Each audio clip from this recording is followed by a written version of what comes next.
The super-powered Umbrella Academy wouldn't be the same without some seriously powerful VFX. The team behind the show put in some incredible work to bring our favorite moments to the screen. Yeah. Number 1. The epic finale of Season 2 required a lot of impressive VFX work. You know you're right. Let's change that. When Handler summons 8,000 agents, they are almost entirely CGI doubles, with only a handful of them being real extras they filmed on set. To make this process even more difficult, it started snowing halfway through their filming of the scene, so some of the extras that they originally had didn't show up again, forcing the VFX team to fix continuity issues via CGI. When the agents charge the house and then subsequently get blasted, those shots are almost completely CGI as well, with the exception of a few small elements and the house itself. It was really complicated. How are they doing that? Number 2. Pogo the Chimp looked incredible and was a testament to how talented the team at Weta Digital is. They were tasked with creating this character and didn't shy away from the challenge. There is a certain challenge in making something subtly believable. The VFX team knew how important it was to create realistic clothing for Pogo, so they actually developed a new software specifically for making the most realistic clothing possible. When it came time to filming Pogo scenes, they actually used 2 actors for different aspects of the character's performance. Actor Ken Hall was on set in a motion capture suit, interacting with other characters, and providing the body movements for Pogo. Meanwhile, Adam Godley lent his voice to the character. Does anyone wish to speak? And did so in a studio where they also captured his facial performance to give Pogo the final touch of real emotion. Number 3. One of the most complex shots the VFX team had to execute was when we see the members of the Umbrella Academy all dancing alone in their rooms. They shot the actors individually on green screen, and then placed them into the scene, which, aside from the actors themselves, was a full CG animation. What's more, it was the first day of shooting for many of the cast members. I feel like we really had an energy together that worked. Number 4. When we first meet Luther, we see him casually going about his day on the moon. It's no surprise they didn't actually film on the moon, but it may surprise you that almost everything you see is CGI. Actor Tom Hopper was filmed on a green screen while being suspended with wires to simulate the weightlessness of space. Very few elements were practical, and most of the time the only real aspect is Luther and a part of his spacesuit. Even his helmet was CGI. Number 5. The epic war scene at the beginning of Season 2 was brought to life with a mix of impressive practical set pieces and visually stunning CGI. A lot of the rubble and debris on the ground was real, while the buildings and all the action happening in the sky was CGI. And that tank rolling down the street? That was real. The shell shot out of it was CG animation, as was when Vanya stopped it mid-air. Elliot Page was lifted into the air on wires and shot on a green screen to create the effect of her character stopping the missile. Put it all together and the result is an epic scene. What the hell was that? The end of the world, November 25th, 1963. Number 6.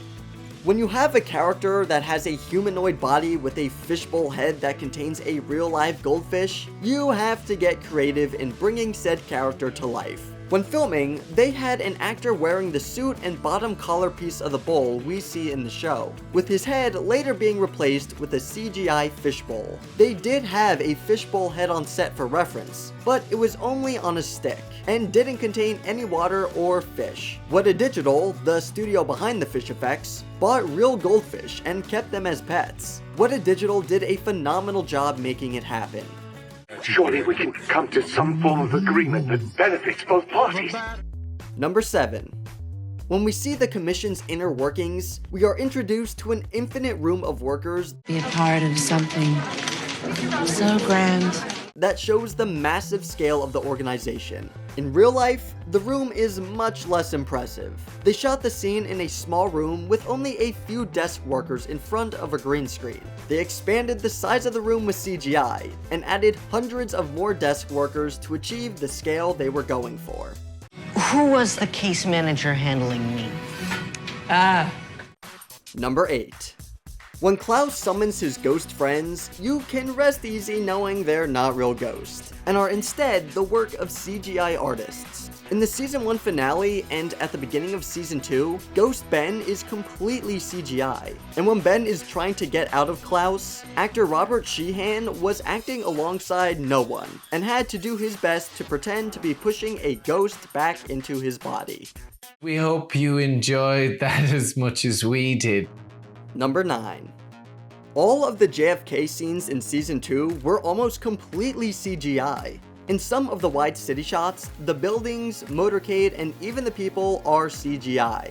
When Vanya destroys the FBI building, Elliot Page was on wires on a green screen set, and even then, they were mostly replaced with CGI anyway. And when Klaus tackles the man with the umbrella, the motorcade behind him and all the people in the background are CGI. Why use extras when you have an amazing VFX team? Number 10. Reginald Hargreeves revealing himself as an alien is a shocking twist we didn't see coming. For the reveal, they built a mask that resembled Comfior's face, and had the actor unzip it and peel it off his head. Underneath the mask, on his real head, he wore a motion capture cap. The CGI alien head was added later on to complete the reveal. Number 11. The effects team spent a lot of time developing all the warp and wave effects caused by the powers from the characters. 5 jumping through time, Allison's powers, and Vanya's blast waves all use the same type of viscous effect. VFX supervisor Everett Burrell described the effect as going into and coming out of a bowl of jelly. Because of this, the team appropriately named the effect Jellyvision. We use my ability to time travel, but this time, I'll take you with me. Number 12. The scenes with Klaus and his cult involved a mixture of practical and digital effects. The bus scenes were filmed on a big blue screen, with fans used to simulate wind. The city of Varanasi was added using CGI. Number 13.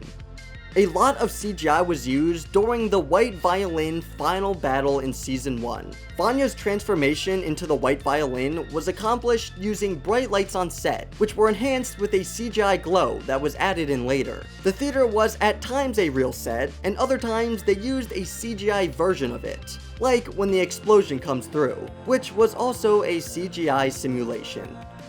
Number 14.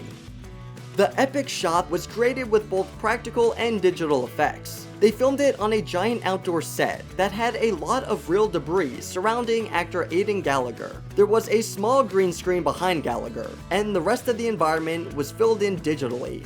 Anyone! Number 15. The unleashing of Vanya's powers for the first time was a big moment for the character. Elliot Page was filmed alone on a green screen, while the camera rotated around them. The rain and the environment were added digitally. The result was the first display of Vanya's true powers. Those were some high-powered VFX for a high-powered super team. Which scene left you most impressed with its VFX? Let us know in the comments, and thanks for stopping by at The Things.